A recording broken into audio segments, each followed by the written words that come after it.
We're going to conduct some controlled tests of the new Tesla MCU versus the old MCU so we can get a good apples to apples comparison on differences in speed. Both Teslas are hooked up to Wi-Fi for the purposes of this test.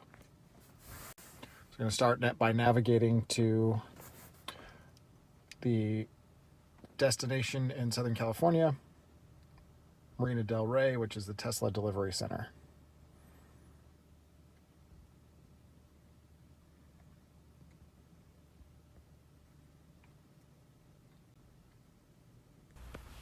The new MCU took about 9 seconds to complete the navigation and trip planning with supercharging stops, and the old MCU took about 20 seconds. An additional controlled test, we continued to find the same disparity, sometimes even larger. On some of the new MCU tests, it would calculate the route, charging, and destination in as little as 5.5 seconds. Now I'm going to do a vector of zooming out on the navigation screen as wide as it goes, and then zooming back into our current location.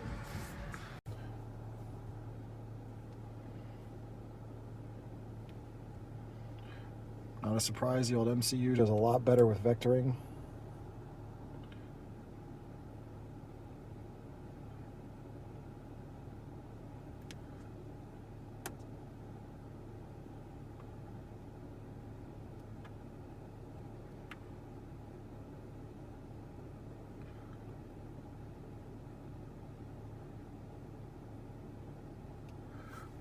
Fully loaded.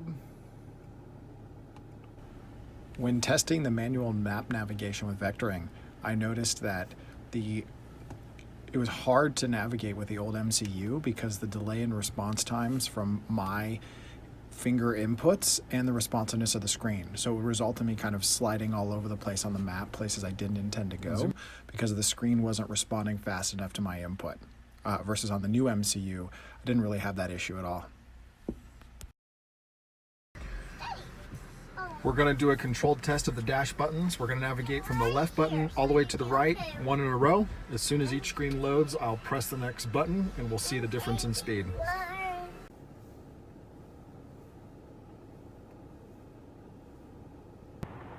The screen nav buttons turned out to be pretty much exactly the same speed when lined up side by side.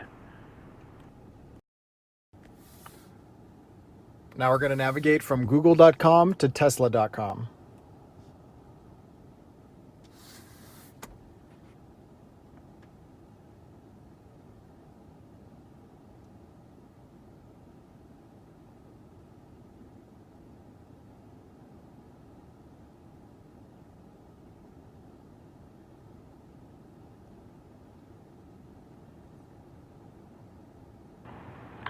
This is by far the biggest improvement and was the most painful test.